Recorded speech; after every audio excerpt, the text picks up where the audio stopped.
Hi lovelies, I'm Queen Lovely. Welcome back to my channel. So this will be the review for season 1, episode 4 of Power Book 3, Raising Kanan. Make sure you hit the thumbs up, comment below and let me know what you thought of this episode. You know, what did you like, what did you not like, and just let me know what you think of the series so far overall, okay? So let's get into it. Alright, so I didn't review episode 3 because I felt like it was a filler and nothing significant happened at all. Like, nothing. There's that, okay? This episode we was cooking with grease. So we open up and Kanan is like making dinner. He's making dinner and he basically feels away because he's used to having dinner with his mom. They've been a twosome for a while, and now his mom is dating a new man, which is Symphony, and he just feels like Symphony is just kind of like I'm gonna be honest, I feel like Raquel never proper, like the way she did that, I don't agree with it. Because even if you go back to the last episode, Kanan's first encounter with Symphony was by way of him being in his drawers on his computer typing. So Kanan's able to put two and two together. Okay, you smashing my mom. And granted, she's a grown woman. She's a sexual being. She's allowed to get some dick too. But I think it's more so that energy of just like, that's my mom. That's my mom. That's my ace boom. Like, I don't know you. Like, I need to be warmed up to you. And then on top of that, his best friend was just killed. You understand what I'm saying? And there's a lot transpiring in his life. So I think Raquel is being a bit reckless by not considering all of that before not only pursuing a relationship, but bringing that relationship into your home. And then it's like, you ain't no regular woman. You a whole drug dealer. Your son got a body under his belt and you barely know this man, but you trust him enough to bring him around. Something's going to happen with that. Just wait and see. Mark my words. So they have this awkward dinner table mess, and it just is what it is. I'm going to go out of order because I'm going to just talk about what stands out to me. What else happened? So Lulu and Jessica. Okay, so Jessica, I just feel like if the acting does not get better, I'm going to lose interest with this storyline.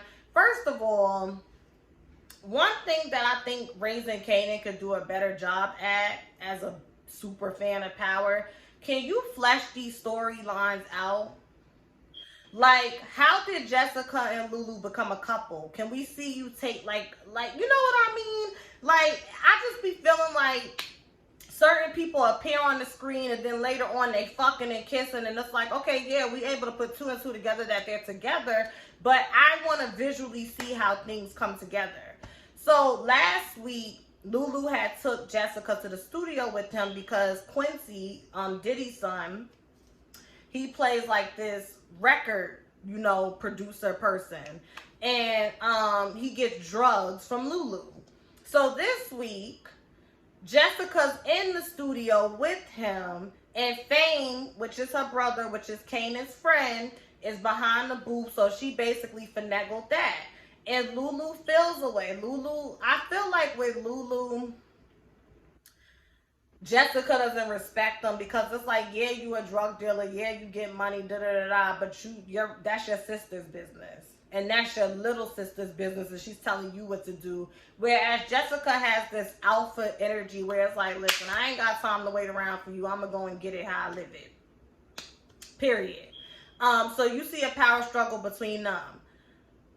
Marvin and the club owner, that scene I did not understand. They had sex, and then he said real niggas don't cuddle. Then he took his door. Like, I don't get it. Like, the energy in the first two episodes versus the energy in this episode and last week's episode. I hope we get back to the first two episodes because it's just, I don't really care for it. I'm going to just leave it at that. I don't care for it. That's why my review is all over the place, because it's not holding my attention the way it was in the first two episodes. It's just not.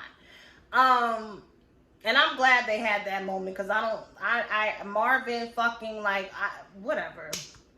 That shit just didn't make no sense. Laverne singing. She's over at the white girl's house, and you have the parents coming in. The dad is trying so hard to be hip. Okay. She has her first sexual experience. Okay, she got her cat licked on. Okay. And that was that. She almost got arrested because she stole a jacket, but then the security guard remembered her because just a few weeks ago, when they was robbing and stealing, they was beating up on that guy, and she stopped it. So because of that, he said we even, and he told her to get the fuck up out of here. Let's get to the meat and potatoes.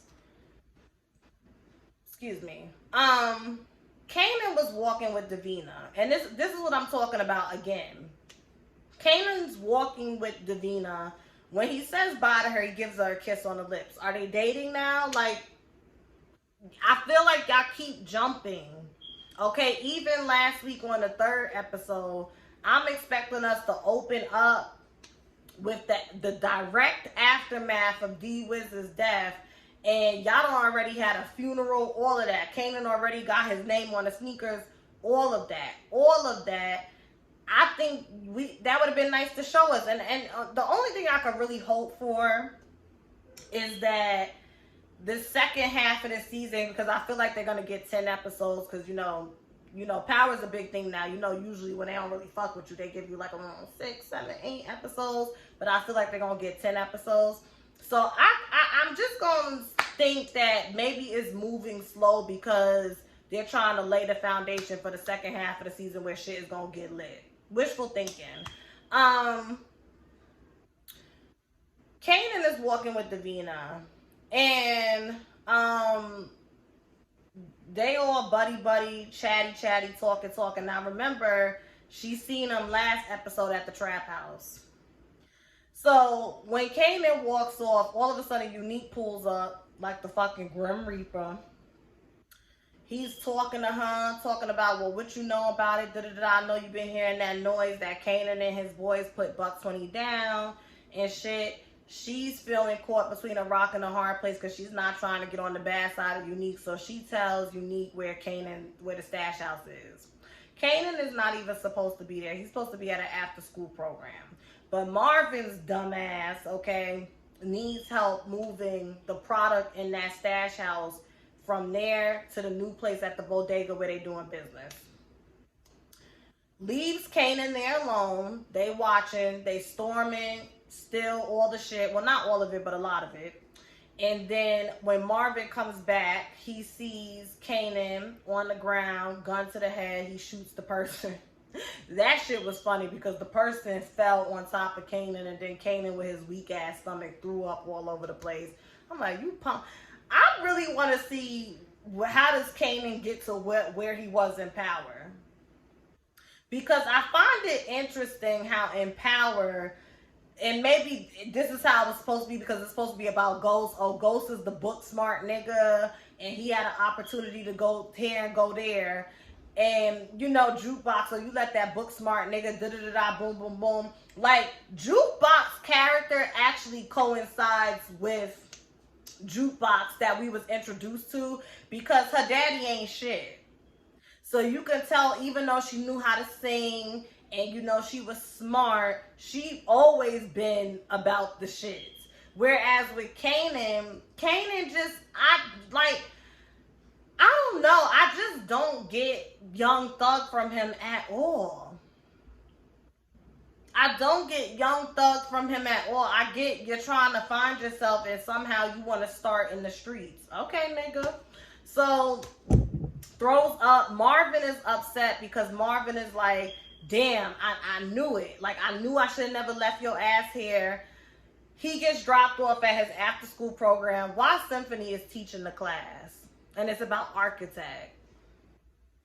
Again, Raquel, I don't I don't agree with it. The way that you keep trying to shove this man down Kanan's throat, I really feel like Raquel does not want her son to be in the streets, but she knows that if she's not the one to introduce him, he's going to go around her to do what he wants to do.